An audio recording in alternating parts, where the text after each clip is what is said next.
All right, we are back, you all. So listen, don't forget to go to sistersnonprofit.org to donate for this hurricane. Yeah. Sistersnonprofit.org. Okay, we want you to donate. We want you to go there. We want you to donate. Listen, this is for a good cause. This money is going to help people. I mean, really help people. And we're going to take and we're going to put pictures out. You're going to see what we're going to be doing because we have to help our fellow Carolinians here. Okay. All right. So let's get to the goody. So Alveda King, who is an American activist, an author, the former state representative for the 28th District in the Georgia House of Representatives. She is the niece of civil rights leader Martin Luther King Jr., the daughter of civil rights activist Reverend A.D. King. And that's Dr. Martin Luther King. Dr. Martin Luther King, okay. Yes. She's also a Fox News Channel contributor. Please welcome to the show, Miss Evangelist Alveda King. Hey. Hello. Oh my goodness, young ladies, Diamond and Silk, and you all look gorgeous in those colors. How are you? We're wonderful. We're wonderful. I hope you are doing well. Yes. So let's get to it. We know that you've been working with the president about prison reforms. And I was reading one of your emails that you send out to everybody, like a newsletter. And it said something about bring our dads home. Right. And we know that in our community, the fathers are missing. Can you talk about a little bit about the prison justice reform and what you're offering, what you're bringing to the table on that? Absolutely. Ladies, I was with my goddaughter down in the prison in Mississippi, and we were talking to the men that time. Sometimes we'll go to the ladies as well. And my goddaughter asked the question. Her name is Angela Stanton King. She's an ex-felon herself, and the Lord has redeemed her by the grace of God. And we were ministering to those men. There was praise and worship. We were talking, giving our testimonies, and Angela just said by the Spirit, she says, how many of you in this room are fathers? Almost every inmate raised his hand. It was all men. I'm sorry. They all raised their hands. They were all fathers. There were some grandfathers and some great grandfathers. And so we are working with other organizations, Bishop Harry Jackson, for instance, which you know, Bishop Jackson, the Reconciled Church, bring the dads home.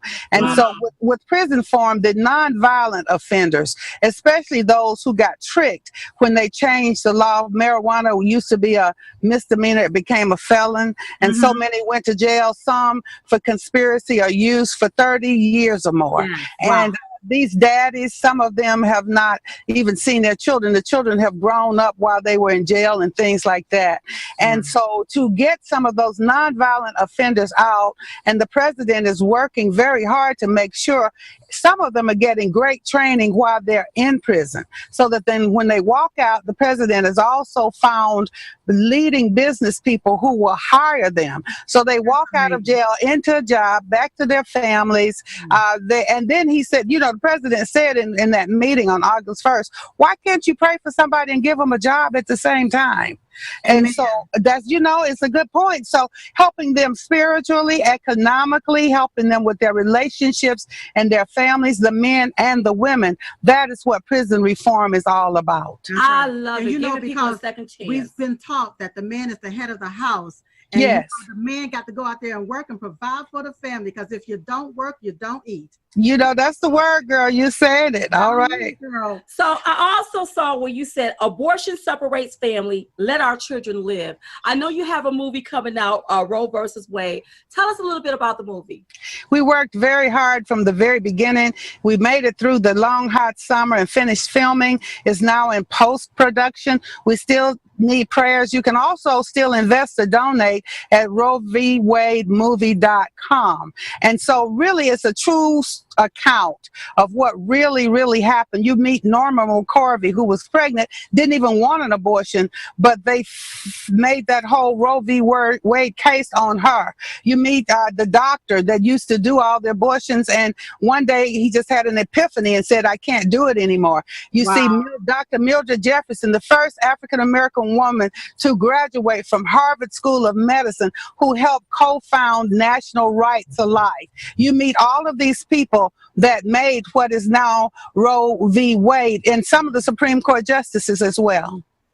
Wow, that is interesting. So when is the movie? When is it coming out? Well, prayerfully at the beginning of next year. And, you know, I'm a member of Screen Actors Guild and all of that. I have done some acting and still do. And I get to be Dr. Jefferson's mother, Mildred Guthrie, in the movie as well. So look for us at the, you know, might be pushed back to spring now with the challenges that we've had, because Hollywood and some other people pushed back. They didn't want the truth out. So we've had a fight. You know what? I think it's so important that we tell the truth about this, because, you know, abortion, it affects the African-American community. It does.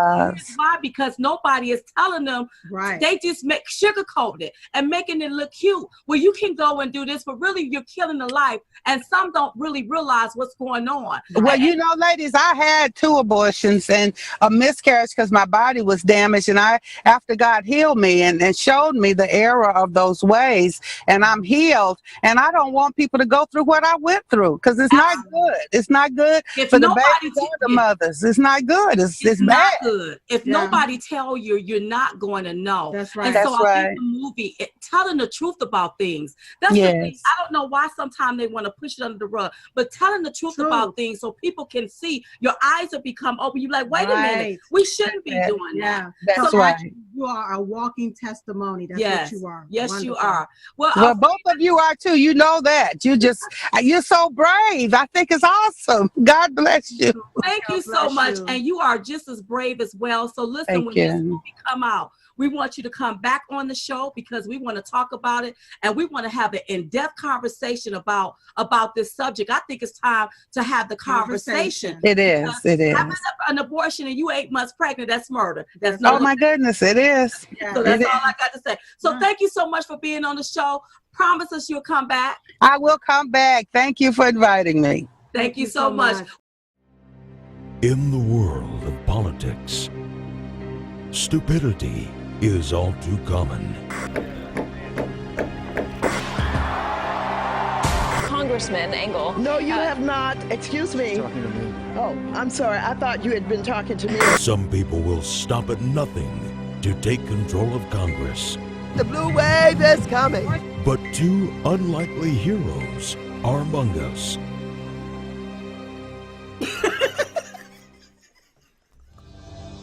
In the face of hypocrisy, Diamond and Silk will stop at nothing.